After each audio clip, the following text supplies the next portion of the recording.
सबसे पहले बड़ी खबर के साथ। बड़ी खबर है नोएडा से, जहां पर सूत्रों के हवाले से खबर 237 करोड़ के टेंडर की जांच वाली फाइल गायब। ये सूत्रों के हवाले से खबर, नोएडा प्राधिकरण से जांच से जुड़ी फाइल गायब। अधिकारियों कर्मचारियों की जांच से जुड़ी ये फाइल गायब। सदरपुर सामुदायिक केंद्र के लिए जारी हुई थी राशि,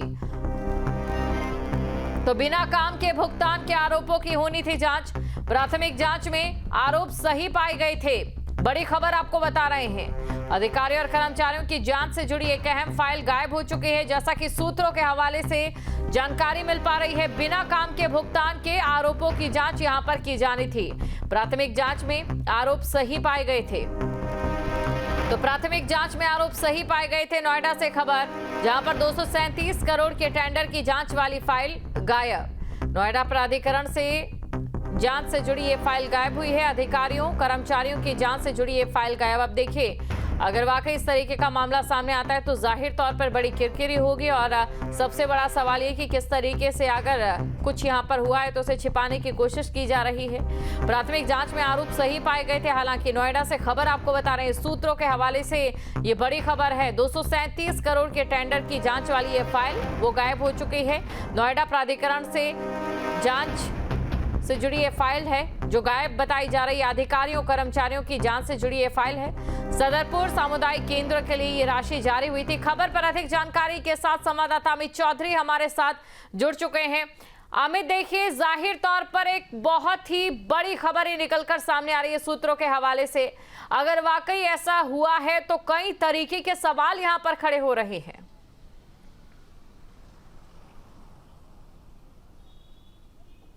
बिल्कुल, देखिए, इस जिस तरीके की जानकारी सूत्रों के हवाले से सामने आई है, इससे ये बात स्पष्ट है कि ना केवल घोटाला करने वाले बल्कि जांच करने वाले लोग भी इस तरीके की चीज़ों को छिपाने का काम करते हैं। ये जांच एसीओ लेवल के एक अधिकारी को दी गई थी, एक टीम बनाई गई थी फरवरी में। इस साल के फरवरी में इस घोटाले का खुलासा हुआ और आरोप ये था कि वर्क सर्कल इंचार्ज और बिजली डिपार्टमेंट जो है प्राधिकरण का, इनके टेंडर थे और इन्होंने ठेकेदार कंपनी जो है उसके द्वारा पूरा काम नहीं किया गया। पूरा काम किए बिना पेमेंट करने का आरोप में लगा था और इन आरोपों की जब प्राथमिक जांच कराई गई तो सामुदायिक केंद्र में पूरा काम नहीं पाया गया। उसके बाद सीईओ प्राधिकरण द्वारा इस पूरे मामले में एक समिति बनाकर जांच करने के आदेश दिए गए थे।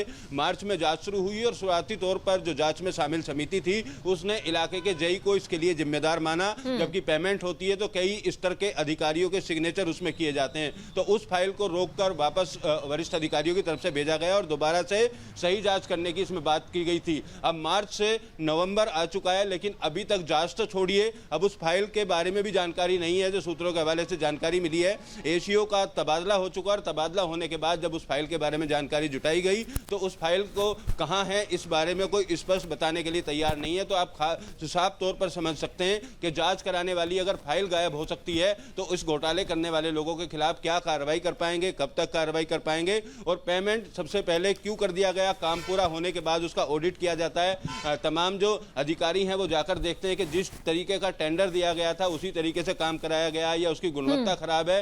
तो आप सोचिए कि काम हुआ नहीं और उससे पहले पेमेंट दे दी गई, गुणवत्ता पर भी सवाल खड़े होते हैं इस तरीके के कृत्य से। और अब फिलहाल ये फाइल कब तक मिल पाएगी, जो भी इसमें दोषी थे, किस लेवल पर उन्होंने गड़बड़ी की, उनको जिम्मेदार कब ठहराया जाएगा, ये सब बातें फिलहाल सवाल बनी हुई हैं। इन सवालों का जवाब कब तक निकल कर आएगा ये देखना होगा। और इसी तरीके से पहला मामला नहीं है नोएडा प्राधिकरण का, पूर्व में भी हमने देखा है कि कई ऐसे मामले होते हैं जिसमें जांच शुरू की जाती है, समिति बनाई जाती है, लेकिन उस जांच का रिजल्ट क्या आया ये कभी बयान नहीं दिया जाता, कभी नहीं बताया जाता कितने लोगों के खिलाफ कार्रवाई हुई, जांच में किस तरीके की अनियमितताएं पाई गई। फिलहाल अब इस मामले को अगर देखें तो सीईओ काफी सख्त है इस मामले में और सीईओ दोबारा से इस फाइल को तलाश करने के लिए और जो भी जिम्मेदार थे उन पर कार्रवाई के लिए कहा गया है। तो फिलहाल देखना होगा कब तक फाइल मिलती है और कब तक जिम्मेदारों के खिलाफ इस पूरे मामले को लेकर कार्रवाई होगी। बिल्कुल, कब तक इस पूरे मामले को लेकर कार्रवाई यहां पर की जाती है। हमें देखिए, जाहिर तौर पर ये जो फाइलें गायब हुई है इसको लेकर अब जांच भी शुरू हो गई या फिर जांच को लेकर अभी क्या अपडेट है?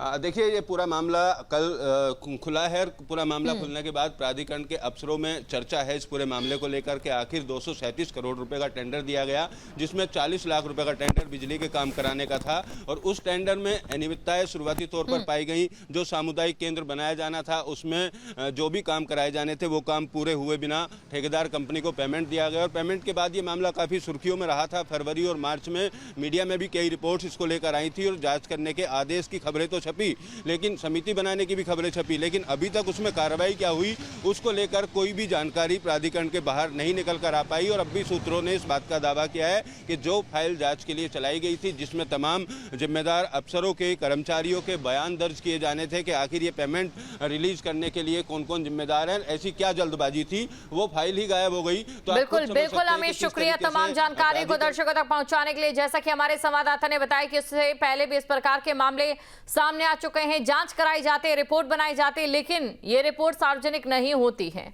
जहां भक्ति है हर शब्द में, कथाओं में छिपे हैं दिव्य रहस्य, और ज्योतिष देता है जीवन को दिशा। धर्म से जुड़ी हर बातों को जानने के लिए हमारे चैनल स्तुति को सब्सक्राइब करें।